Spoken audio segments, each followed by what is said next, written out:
Y el tema es, la voluntad de Dios es que tengas vida. La voluntad de Dios no es la muerte, no es la muerte. La voluntad de Dios es que tengas vida, porque Dios es vida. Y esa canción tan monumental, porque vive Él, puedo vivir mañana. Y cuando uno lo ratifica con el Evangelio de San Juan, capítulo 14, donde dice nuestro Señor Jesucristo, porque yo vivo, ustedes también vivirán. Eso lo dice en San Juan 14, verso 19. Todavía un poco y el mundo no me verá más. Pero ustedes me verán, porque yo vivo, ustedes también vivirán.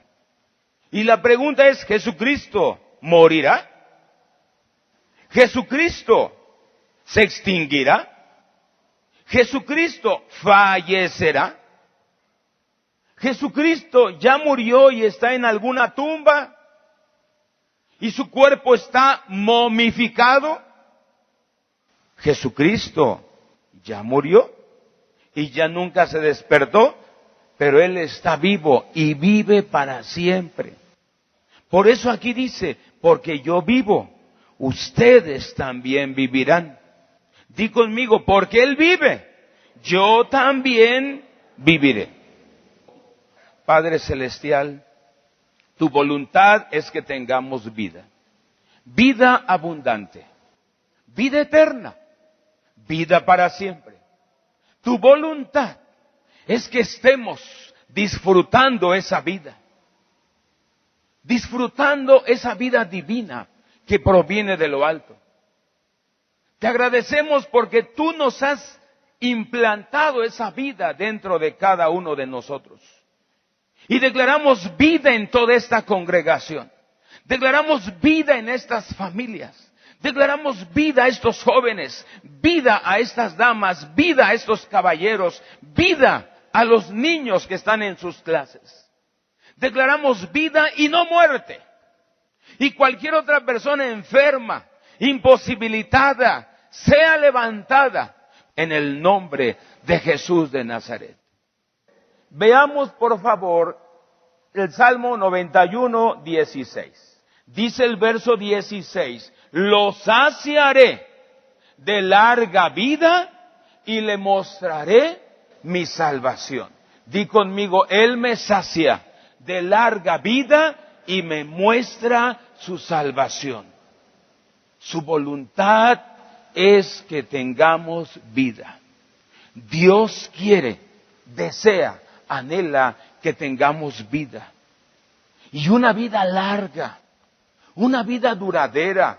Y claro, si viene el Señor Jesús en cualquier momento, no moriremos con mucha más razón. Seguiremos viviendo. La gran diferencia es que cuando el Señor Jesús venga, nuestro cuerpo mortal en segundos se convertirá en cuerpo inmortal. Nuestro cuerpo corruptible en segundos en cuerpo incorruptible. En segundos, nuestro cuerpo terrenal en un cuerpo celestial. Y nunca más moriremos, nunca. Porque el deseo de Dios es que tengamos vida. Rápidamente acompáñame a Génesis capítulo número 2 y dice en el verso 7, entonces Jehová Dios formó al hombre del polvo de la tierra y sopló en su nariz. ¿Qué sopló en su nariz? ¿Qué sopló en su nariz? ¿Qué sopló en su nariz? Aliento de vida, y fue el hombre un ser viviente. Un ser viviente. Un ser viviente. Dios es el autor de la vida. Nunca puso en el hombre muerte. Nunca estuvo en los planes de Dios que el hombre tuviera muerte. Nunca, nunca, nunca. Ahora, hay diferentes clases de muerte y también hay diferentes clases de vida. Hay diferentes muertes. Está la muerte física. Está la muerte espiritual. Y está la segunda muerte o muerte eterna. 3 clases de muertes. El que nace una sola vez morirá 3 veces. El que nace 2 veces, si no viene Cristo, morirá una sola vez. ¿Y eso cómo es? El que nace una sola vez, el que nace físicamente, terrenalmente, biológicamente, está en muerte espiritual, morirá físicamente e irá a la muerte eterna. Pero el que nace 2 veces, los nacidos de nuevo, los que llegan a conocer a Jesucristo, el nacer de nuevo es nacer por segunda vez.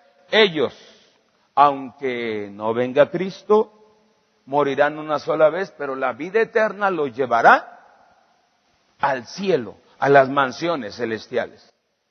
Ahora hay diferentes clases de vida. Hay vida animal, hay vida humana o vida terrenal. Hay vida divina o vida celestial. La mayoría de las personas se preocupa o por la vida animal o por la vida física. Luchan en contra de la destrucción de los animales. Están luchando por algo muy poquito. Otros luchan en contra de la vida humana y preservar la vida humana y prolongar la vida humana, y también parece que sus esfuerzos se frustran. Por ejemplo, el desafío, el Ice Challenge, por ejemplo, de que ha aparecido una enfermedad rara, rarísima, y está apareciendo en jóvenes deportistas, en jóvenes sanos, en jóvenes inteligentes. Por eso lo del Ice Challenge. Eso de que se echan una cubeta de hielo en el cuerpo y luego van a donar para buscar qué es esa enfermedad, investigar qué es esa enfermedad tan rara. Esa enfermedad llegó a un joven deportista. Empezó con un tic en los ojos, luego un poquito de falta de memoria. Empezó a hacerse análisis, nunca encontraron cuál fue la causa. Y luego él empezó a perder fuerza en su sistema nervioso, en sus músculos, y hasta que quedó petrificado, inmóvil, y ya murió. Y es una enfermedad rara. Pero eso es pensar en muerte. Y si tú quieres solucionar eso a través de recursos humanos o formas humanas, no vas a poder.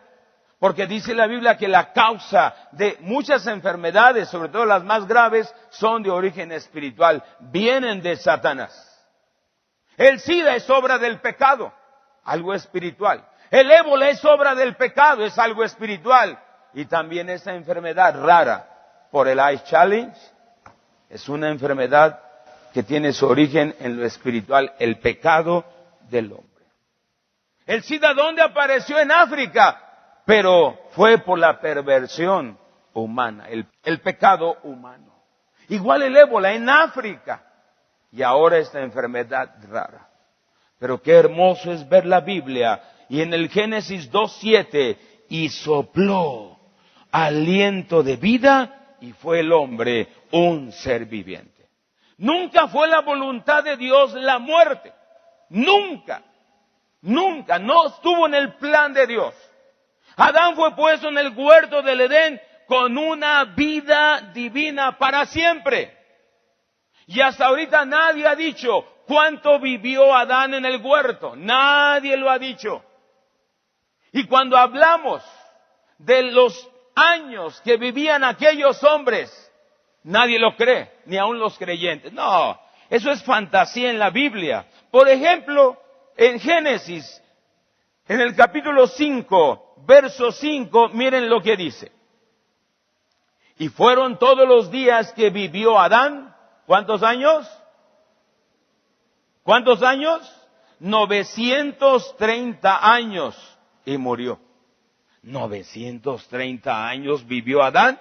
Eso no puede ser. No es factible. No. Eso es ficcionista. Eso es fantasioso. Porque la mayoría de la gente, intelectuales, académicos, científicos, los más avanzados en su mente, no creen en la vida que Dios da. No creen en el poder de Dios para dar vida. Y cuando leen esos intelectuales o académicos que vivió Adán, dice la Biblia que fueron todos los días que vivió Adán 930 años. No, eso no lo creo. Y quizás tú tampoco lo creas. Adán vivió 930 años. ¿Por qué vivió 930 años? Adán ya estaba caído. Adán ya había traicionado a Dios. Le había puesto las espaldas a Dios. El pecado de Adán no nada más fue un pecado de desobediencia, fue un pecado de alta traición. Porque Dios le había dado a Adán toda la vida. Pero él, el mismo Adán, eligió la muerte. Dios le dijo de un árbol y de su fruto, Adán, no comas, porque el día que de él comas, ciertamente morirás. Y en el hebreo está diciendo, ciertamente con varias muertes morirás, hablando de la muerte espiritual, la muerte física y la muerte eterna. Y cuando Adán comió ese fruto, que no era una manzana, ni una manzana roja, ni fue la relación sexual, fue el querer la muerte y hacerle caso a Satanás. ¿Sabes qué sucedió? Él no murió físicamente en ese momento. En ese momento él murió espiritualmente. Sus ojos, dice la Biblia, fueron abiertos en Génesis 3. Y la muerte física se manifestó a los 930 años después. Ahora, ¿por qué 930 años? Todavía la vida divina que Dios le había dado a Adán, todavía se manifestó en un Adán que ya era mortal. En un Adán que ya era pecador. Y aún le siguió la bendición de vida que Dios le había dado. Porque él no murió a los 100 años, ni a los 200. Tal es el poder de la vida que Dios da. Que aunque Adán era pecador y ya estaba fuera del huerto del Edén, todavía le siguió la vida física, la vida de Dios en lo físico. Y luego, en Génesis 5:27, vemos otro caso. El hombre que de acuerdo a la Biblia ha vivido más tiempo sobre la tierra. Y dice el 27, fueron pues todos los días de Matusalén 969 años, casi 1000 años. Y esto para tu mente es difícil de creer, porque estás acostumbrado a la muerte. Allá afuera se habla de muerte. Cada vez que hay noticias, hablan de muerte, secuestros, atropellamientos, asesinatos, plagas, guerras. Cada vez que abres el periódico, lo que más se vende es la nota roja. Si no hubiera noticias policíacas o en la nota roja, nadie compraría periódicos. Pero es que a la gente le gusta oír y ver fotos de ese macheteado, de ese que se accidentó, de aquel que le quitaron la cabeza, de aquel que fue atropellado. Y quiere ver las fotos, porque la gente está acostumbrada a muerte. Y cuando leemos estas escrituras, no puede ser. No, es que ya me siento viejita, me siento muy enfermo. Es que ya los doctores, los especialistas, la lógica, la vida humana dice que después de los 40 ya empiezas a decaer. Después de los 40 tus células empiezan a morir. Después de los 30, 40, 50, ya no es lo mismo con los huesos, con los músculos, con el cerebro, con el corazón, con los pulmones. Pero qué hermoso es leer la Biblia. Los saciaré de larga vida y le mostraré mi salvación. Otro ejemplo está en Génesis 9:29 acerca de Noé. Noé construyó el arca donde su familia fue salva de la destrucción y a través de la familia de Noé, otra vez la raza humana empezó a multiplicarse. Génesis 9:29 dice, y fueron todos los días de Noé 950 años y murió. La gran diferencia de nosotros y Noé, nosotros y Matusalén, Abraham y los demás, es que Jesucristo vino a nosotros y al creer en Él, Él nos dio ya la vida eterna. vida para siempre. La vida divina fue implantada en nosotros cuando aceptamos a Jesucristo. Cuando aceptamos a Jesucristo, vino la naturaleza divina a nosotros. Y es cuando abrimos los ojos a la vida. Y cuando realmente aceptamos a Jesucristo, es cuando realmente queremos vivir. Y es cuando realmente disfrutamos la vida, la vida, la vida. Entonces, ahora, Génesis 23:1, ¿cuántos años vivió Sara?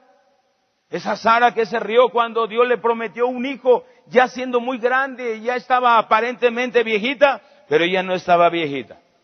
Ella no estaba chocheando. No era una abuelita.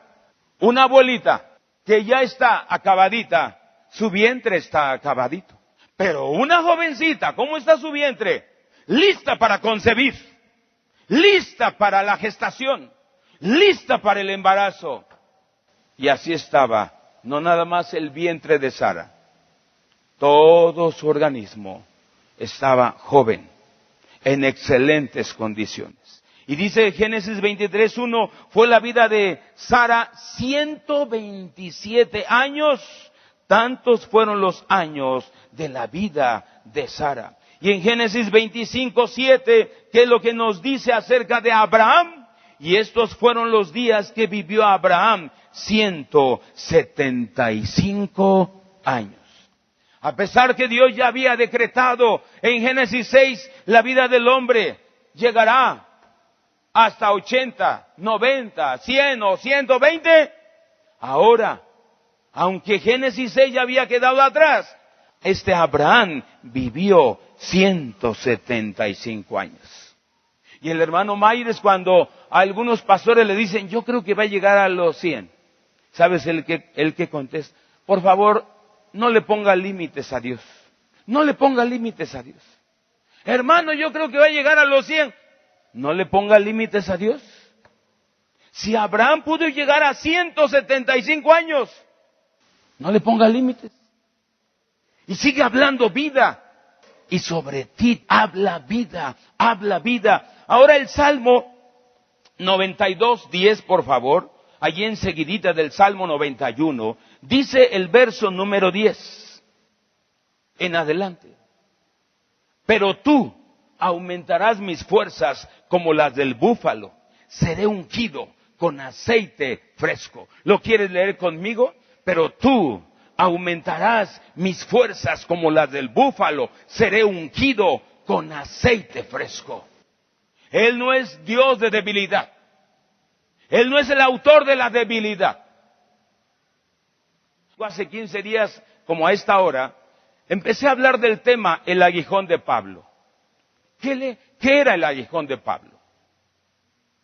¿Y por qué dice, bástate en mi gracia porque mi poder se perfecciona en la debilidad? Y son versículos que predicadores y pastores no nos han podido explicar correctamente. Y de ahí se agarran. Es que Dios quiere que tú seas débil, porque en la debilidad se perfecciona su gracia. Es que Dios quiere que sufras enfermedades. No está bien explicado. No está bien explicado. Porque ahí les expliqué qué eran las debilidades. Y el aguijón de Pablo no era una enfermedad. El aguijón de Pablo no era un accidente. El aguijón de Pablo era una persona. Ahí dice, un mensajero de Satanás. Una persona. Y cuando vemos cómo predicó Pablo, cómo levantó las obras en el Asia Menor, allí estaba Satanás persiguiéndole, causándole problemas, atropellos, varazos, latigazos, encierros. Ese era el aguijón de Pablo. Cuando la gente se opone, cuando la gente no te hace hacer la obra de Dios, no te permite vivir la vida cristiana. Y ahí es donde tú tienes que resistir al diablo y el diablo huirá de ti, como dice Santiago 4:7. Y luego también hablé en la segunda reunión de los sufrimientos de Job, porque también ahí muchos se han basado, es que ya ves a Job, esa sarna, Dios no lo sanó, Dios lo probó con esa sarna, es que Dios quiso que... ¡No! Cuando se lee Job 1, Job 2, ahí vemos que la obra de Satanás en él a través de la sarna. Y luego él colaboró con Satanás cuando dice en Job 3, porque lo que yo temía, eso me vino. Y si tú temes la muerte sobre ti, puede venir la muerte. Si tú temes que vas a enfermarte, te vas a enfermar. Si tú temes que vas a ir a la crisis económica, te vas a ir a la crisis económica. Si tú temes, si tú te preocupas que todo va de mal en peor, así va a suceder. Pero Jesús dice, porque yo vivo, ustedes también vivirán. Es cosa de dónde te agarras. Es cosa en quién crees. ¿En quién crees? ¿En quién crees? ¿Y en qué crees? Y aquí está una amplia escritura. Más de 3,000 promesas que son para ti y para mí. Y la mayoría de cristianos apenas si se saben 10 promesas bíblicas. 10. Y son más de 3,000. Una de ellas es esta del Salmo 92:10. Pero tú aumentarás mis fuerzas como las del búfalo. Pero tú aumentarás mis fuerzas como las del búfalo. Y seré ungido con aceite fresco. Ahora veamos el verso número 12, por favor, del Salmo 92. Dice, el justo florecerá como la palmera. Crecerá como cedro en el Líbano. ¿A qué está destinado el justo? ¿A qué está destinado el cristiano o la cristiana? ¿Está destinado a ser una hojarasca que la pisoteen todos? ¿El cristiano está destinado a ser una guía de calabaza que crece en el suelo y al rato se seca? ¿A qué está destinado el cristiano? ¿A ser una chilacayota, correr en el suelo y ser exterminado como una chilacayota a machetazos? ¿A qué está destinado el cristiano? El cristiano está destinado a ser vapuleado por el enemigo, vapuleado por la enfermedad, vapuleado por la crisis. Esa es la vida cristiana que Dios promete. Si eso hubiera sido la verdad, yo nunca hubiera sido cristiano. Por eso cuando escucho a cristianos, es que en pruebas y en pruebas, es que hay problemas, hermanos. No podemos ir adelante. Nos están agobiando los problemas. Y dice aquí, en el verso 12, el justo florecerá como la palmera. ¿Cómo es una palmera? ¿Chaparrita? ¿Enanita? Que no hace nada. Nada más, es una faramaya, ¿verdad? Ese es el típico cristiano. Que cree en algo que le va a ayudar y no le ayuda. Pero ahí está la fantasía de nuestra gente. Por eso cuando leemos estas escrituras, no es cierto. No es cierto. No es cierto. Es que yo estoy en problemas, Edgar. Tú no sabes lo que enfrento. Es que tú no has sufrido lo que he sufrido. Es que tú no sabes que mi situación es muy difícil y tú nunca has pasado por ahí. No, tú nada más gritas, hablas. Pero esto es verdad, mis amigos. Pero tú aumentarás mis fuerzas como las del búfalo. El justo florecerá como la palmera, derechito, derechita, hacia arriba. Y nada va a tirar a esa palmera, ni tormentas, ni ciclones, ni tifones, ni mareas, nada, derechita siempre. Y el cristiano es derechito en Cristo. Y nada lo va a tirar, nada. Y esa palmera produce palmeras. Luego crecerá como cedro en el Líbano. Luego el verso 13, plantados en la casa de Dios, en los atrios de nuestro Dios florecerán. Aún en la vejez fructificarán. Aún, ¿lo quieres leer conmigo? Aún en la vejez, ¿qué? Fructificarán, estarán vigorosos y verdes. Di conmigo, Dios es el autor de la vida. No es en vano que enseñes a tus niños la palabra de Dios. No es en vano que a tus nietos les enseñes la palabra de Dios. Pero si tú les has dado ya un celular, ya estuvo. Ya estuvo. Satanás te los va a distraer. Satanás te los va a conquistar y te los va a arrebatar. Y al rato que se lo pidas a Satanás, él va a decir, es mío. No es tuyo, tú me lo diste. Tú pusiste en sus manitas lo que ahora tanto adora, lo que ahora tanto ve y ha llenado su mente y su corazón de jueguitos, de distracciones. Hace unos días vi a un niño de 2 años Todo el tiempo que estuvimos hablando y predicando y orando, un niñito de 2 años, y con su dedito regresaba a la película, y otra vez regresaba a la película, y con su dedito manejando muy bien el touch. De 2 años. Y eso es lo que están viviendo, y de eso se están alimentando nuestros niños. ¿Qué va a suceder? ¿Serán niños, aunque sea verdaderos cristianos? ¿Serán niños verdaderos temerosos de Dios? Porque el temor de Dios se está perdiendo. El temor de Dios se está extinguiendo. El temor de Dios, como que es una religión, como que es un extremismo el temor de Dios. Porque hay cristianos y cristianas. No, yo puedo hacer lo que quiera.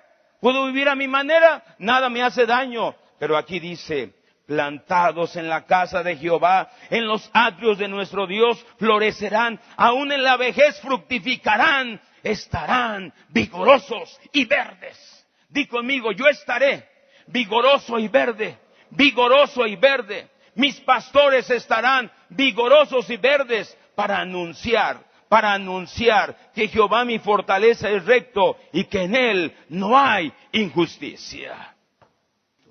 Salmo 119, por favor. Veamos el Salmo 119. Y aquí vas a encontrar una frase que se repite muchísimas veces. Vivifícame, vivifícame, vivifícame, Señor. Por ejemplo, en el verso 9, ¿con qué limpiará el joven su camino? Con guardar tu palabra. Verso 17, ¿están en sus Biblias?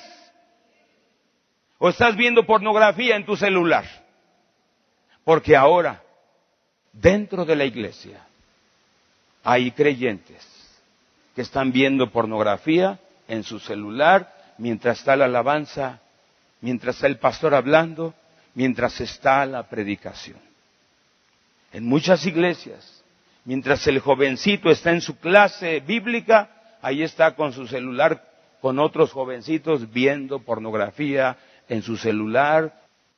Y es que en segundos cambian la pantalla con un touch, con un clic, en segundos. Por eso es más difícil que hoy vigiles a tus niños y jovencitos. Es más difícil. ¿Cómo le harás? ¿Cómo le harás?